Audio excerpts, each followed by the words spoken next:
You need to find out the conjugate of each of the following. Now see here, let z, first one, is equal to square root of minus 9 minus I. So we write this as square root of 9 I minus 1. And then you can write this as square root of 9 is 3. So this becomes 3i. 3i minus 1. So this becomes minus 1 plus 3i. So therefore, what should be the conjugate of this? Change the sign of the imaginary part. Minus 1. Real part remains the same. Minus 3i. That is the conjugate. Fine. Simple as this. Next one. 6 plus 5i square. Let z is equal to 6 plus 5i square.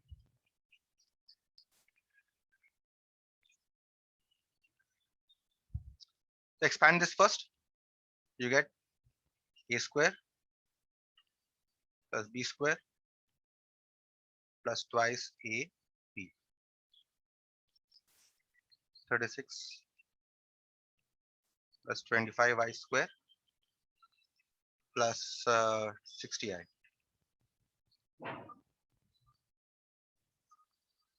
Which is equal to, write I square is equal to minus 1. So you get 11 plus 60i. Okay. So therefore, what is the conjugate? 11 minus 60i. Now there's a small thing that I want you to note here. So z is equal to, here I have assumed 6 plus 5i whole square. If you want to write down the conjugate of this, you can directly write down the conjugate of this as 6 minus 5i whole square. Okay. This power does not matter. You only change the sign of the imaginary part and you will get the conjugate. Okay. You can check that this and this are equal. Clear with this? So for Yes. z is equal to a plus ib to the power of n, the conjugate will be simply you change the sign of the imaginary part and keep that power. Okay. Take a note of this. Let's do the next one.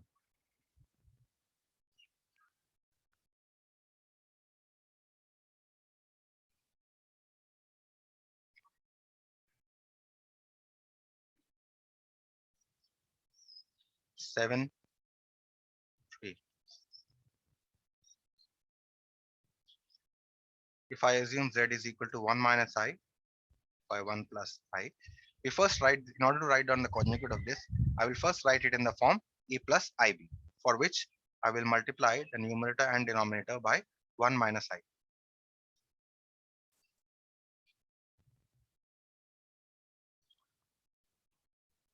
So your numerator becomes 1 minus I whole square and denominator becomes 1 minus I square.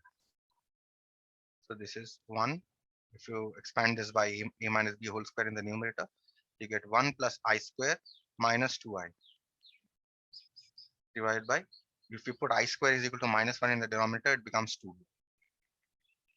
Now you put I square is equal to 1 in the numerator. So 1 minus 1 minus 2i divided by 2. So this cancels here. So simply get minus 2i by 2. Again, this cancels here, simply get minus I. So therefore, what should be the conjugate of this? Plus I. Because this can be written as 0 plus of minus I, right? And therefore, this will be plus I. Clear? Move on to the next one then.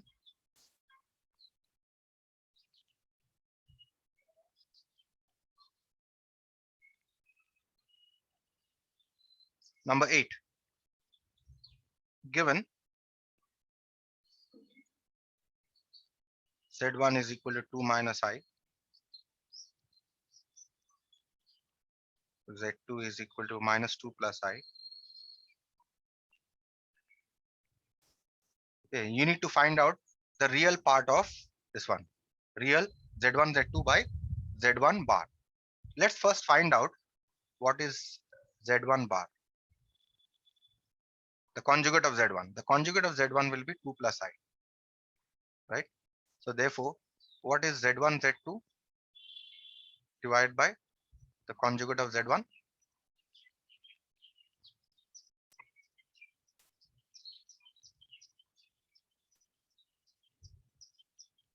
Divided by 2 plus I. Okay, let's simplify this. Multiply everything in the numerator. Minus 4 plus 2I plus 2I minus I squared. If you multiply in the numerator. In the denominator, 2 plus I, write as it is. Next, you put I square is equal to minus 1. You get minus 4 plus 4I. You get minus 4 plus 1 in fact. Minus 4 plus 1 plus 4I. Divided by 2 plus I. So you get here minus 3 plus 4I divided by 2 plus I. Now you would like to write this in the form A plus IB. What you do is you multiply the numerator and denominator by 2 minus I.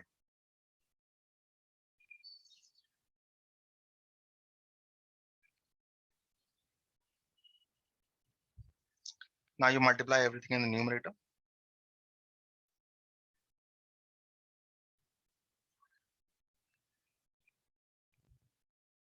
Minus 4I square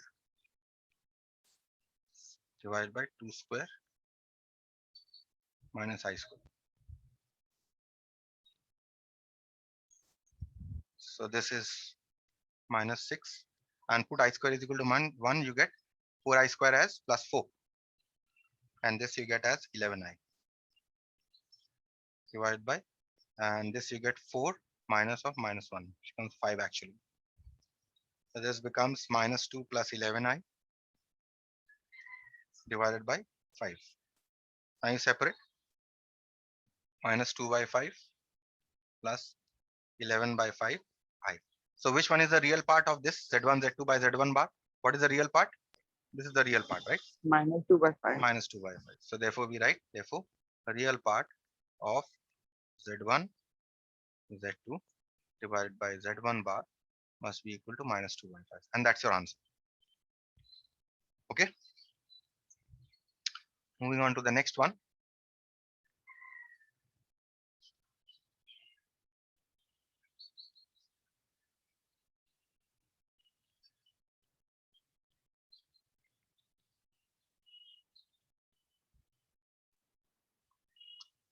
Number 2, 8 part 2.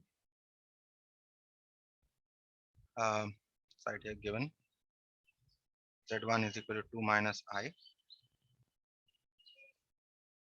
Z2 is equal to minus 2 plus I. You need to find out the imaginary part of 1 by Z1, Z1 bar. So let's first find out Z1 bar. The conjugate of Z1 is 2 plus I. Okay, so therefore 1 by Z1, Z1 bar is equal to 1 by 2 minus I into 2 plus I, which is equal to 1 by 2 square minus I square. A square minus B square formula is equal to 1 by 4 minus minus 1, which you are simply getting as 1 by 5, right? Which can also be written as Yes. 1 by 5 plus 0I. So therefore, what is the imaginary part of this? 0. The imaginary part of 1 by Z1, Z1 bar is equal to 0. Or you can also write that is 1 by Z1, Z1 bar is a real number. Clear with this? Can I move on to the next one? Yes. Number 9.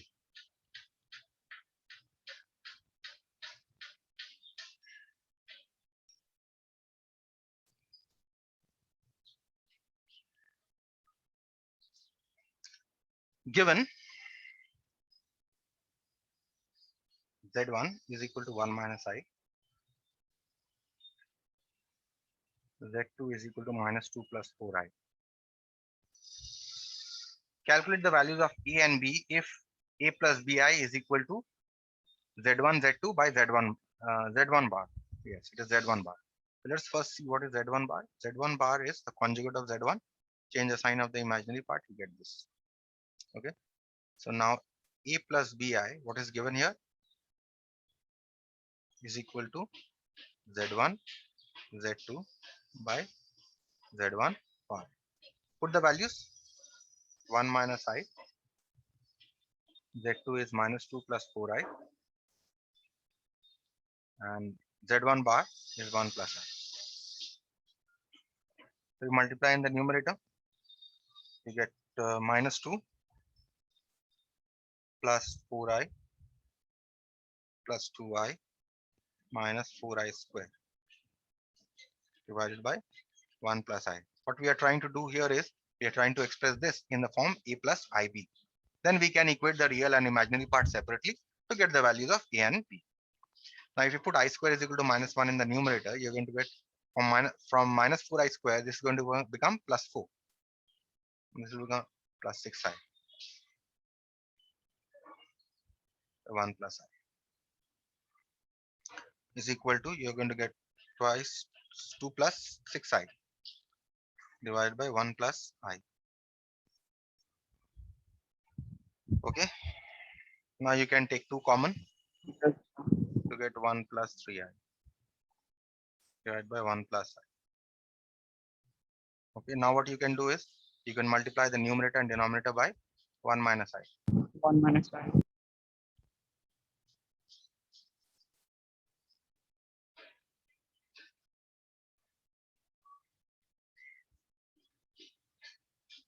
So now if you multiply 1 plus 3i into 1 minus I, you will get 1 plus I plus 3i plus 3i square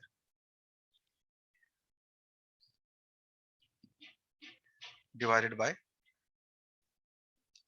1 minus I square, which is equal to twice.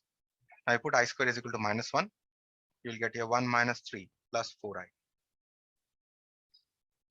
And 1 minus I square, if you put I square is equal to 1 in the denominator, you're going to get 2. So that this 2 and this 2 is going to cancel.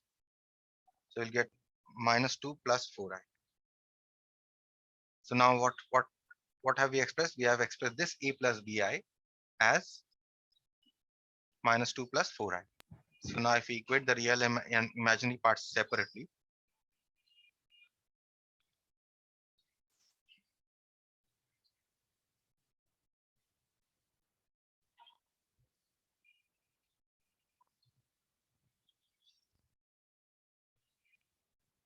we get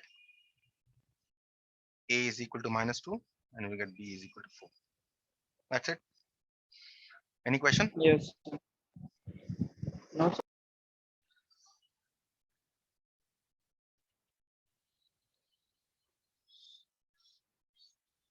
Moving on to the last question of this exercise.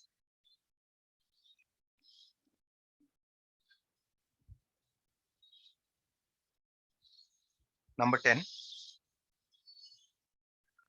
Given here, Z is equal to minus 3 plus root minus 2. So you can write it in the complex number form as minus 3 plus root 2i, right? Okay, now what you have to show? You have to prove that z to the power of 4 plus 5z cube plus 8z squared plus 7z plus 4 is equal to minus 29.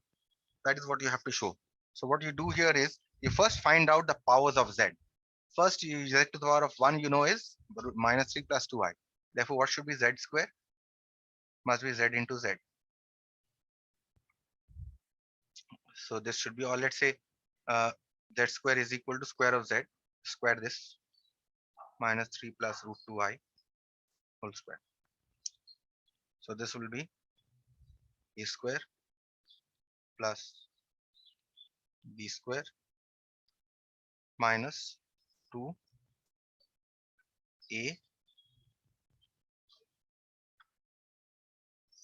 don't need a minus 3 here I've already applied a minus b. So this should be root 2i.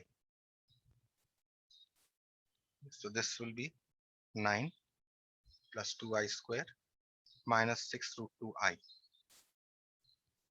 This will be 9 minus 2 minus 6 root 2i. So this is 7 minus 6 root 2i. So I found out z square. Let's proceed to find out z cube. Z cube is nothing but z square into z. Z square we have found out as 7 minus 6 root 2i. And z is minus 3 plus root 2i. Multiply these two. See, you can cube also. The question you will ask, no one asked here is that why can't I write this as and then use a plus b whole cube formula? Can you use this or not? Can you just answer me this question that I'm asking you? Can I cube this Yes, directly? sir. Yes, Yes, sir. sir. I can cube this, but what is the problem? What should be the problem that I will face? Sir, it will be I cube. The problem that I will face is first I will have to use a plus b whole cube formula, and the next problem that I'm going to face is that I'll get higher powers of I, right? I will get I cube, and then I will have to multiply, separate the real and imaginary parts. But here in this case, when I'm finding z cube by z square into z, see, I simply have to multiply these two, and then my job is done. You understand why I'm doing this way? You can cube also if you Yes, want. sir. I don't mind, and you will get the right. If you are careful with your calculations, you will get the right answer also. So z cube. So if you multiply these two, you're going to get minus 21 plus 7 root 2i plus 18 root 2i minus 6 root 2i into root 2i. So you get minus 21 and 18 and 7 add up to 25 root 2i. And this one will become 12i square. 6 into root 2 will be 12. So this will be minus 21 plus 12 plus 25 root 2i. So this is minus 9 plus 25 root 2i. Okay, so this is my z cube. So I found z cube. Let's now move on to z to the power of 4. Z to the power of 4 is nothing but z cube into z. So this is z cube we have found out above as minus 9 plus 25 root 2i. And z is minus 3 plus root 2i.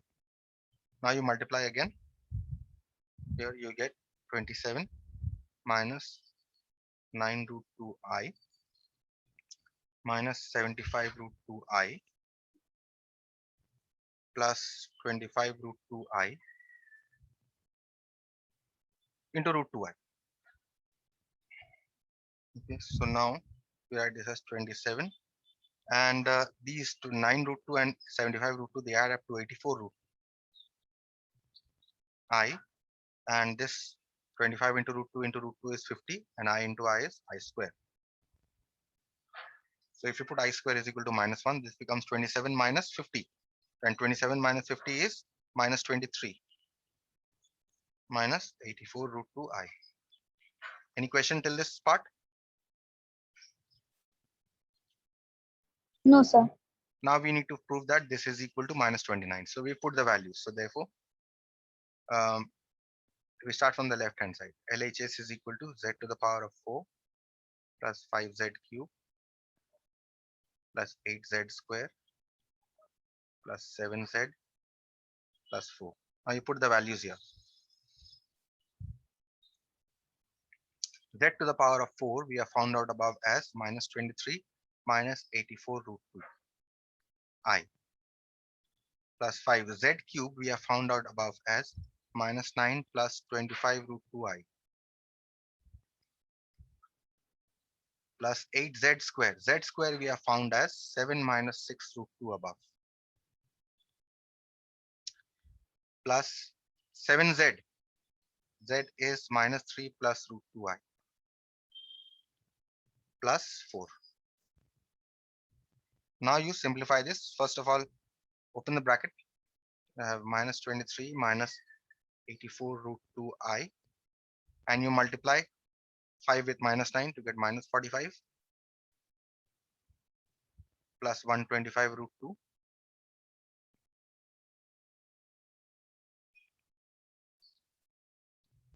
I plus 56 minus 48 root 2i.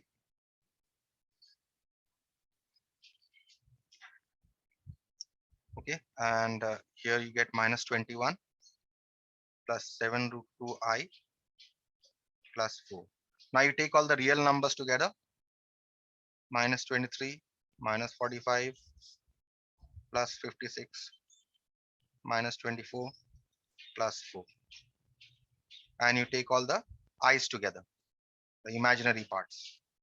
125 root 2i plus 7 root 2i minus 84 root 2i minus 48 root 2i. Okay, so now add up from the real numbers. You add up the positive numbers, you get 60. You add up the negative numbers, you get 89. And here you add up the positive numbers, you get 132 root 2. You add up the negative numbers, you get 132 root I. Okay, so this becomes simply, this cancels imaginary part. You get simply 60 minus 89, which is equal to minus 29, which is equal to RHS. Proved. Clear? Yes, sir. Yes, sir. Okay. We start with the next part. Let me just do the properties. The next part that we start is what is called the modulus of a complex number. We'll see the problems later on, but just note down the properties. Modulus of a complex number. Okay. Now, first of all, we define modulus. The modulus of a complex number Z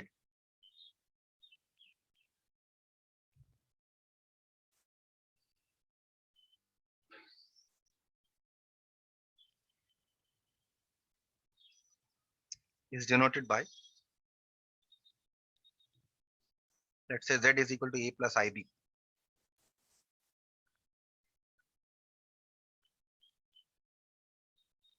Is denoted by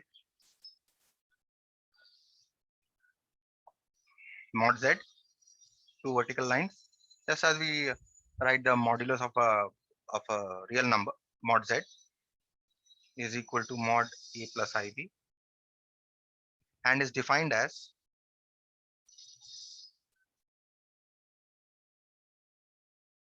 mod Z is equal to mod A plus IB is equal to the positive square root of square of the real part A square plus square of the imaginary part B square. Okay, not the negative, but only the positive square root of. Okay, that is the definition of modulus. Okay, so for example, if I want you to find out the modulus of let's say 2 minus 3i, what is the modulus? Square root of 2 square plus minus 3 square, which is equal to square root of 4 plus 9 to 13. That is the modulus. Clear? Yes, sir.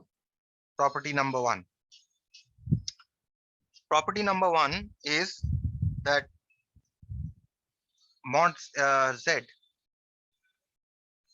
is equal to 0 if and only if Z is equal to 0. That is, if you assume mod Z is equal to 0, then you can see that the complex number will be 0. Or if you assume Z is equal to 0, you can say the modulus will be equal to 0.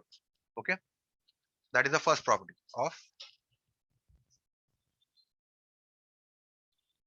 modulus. Next property of the modulus is that very important property, this one, that a complex number multiplied by its conjugate will always give you the modulus of that complex number square. Okay. Very important property. Note this property. Property number 3.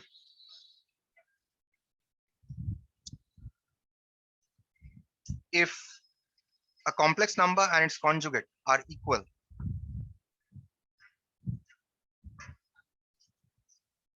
okay, in fact, the modulus of a complex number and its conjugate are equal. That is, modulus of a complex number and the modulus of its conjugate are always equal. Okay, because they only differ in signs, right? The imaginary parts. Their real part remains the same. Property number 4 is also we not use this property much. Actually, it is a very important property in the later stages, in the higher classes, that minus modulus of z must always lie between a real part of z will always lie between the modulus of that complex number. Yeah, you can check this very easily also. And also, imaginary part of z will lie between the modulus of the complex number. Very easily you can check this. Suppose I say let z is equal to 2 minus 3i. What is the real part of z here? 2. And what is the imaginary part of z here? Minus 3, right? And what is the modulus of this complex number z? Root over of 2 square plus minus 3 square, which is equal to square root of 13, right? So therefore we see that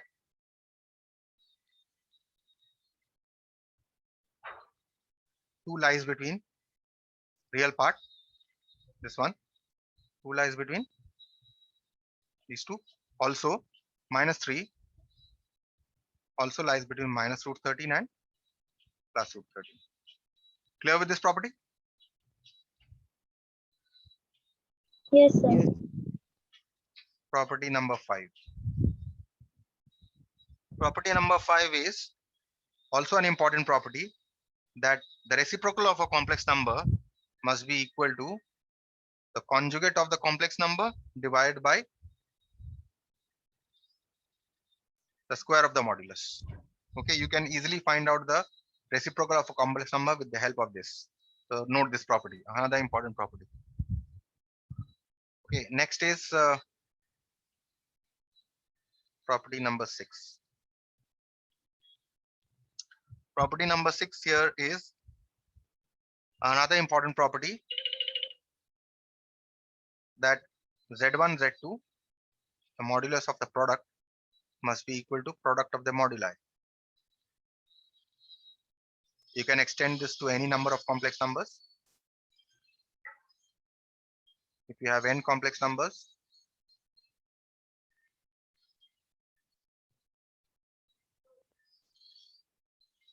you can write this as the product of the individual moduli.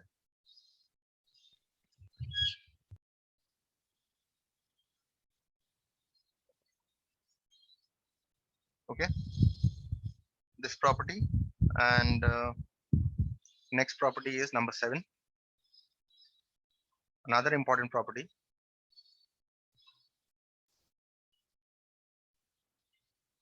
modulus of the quotient z1 by z2 is equal to mod z1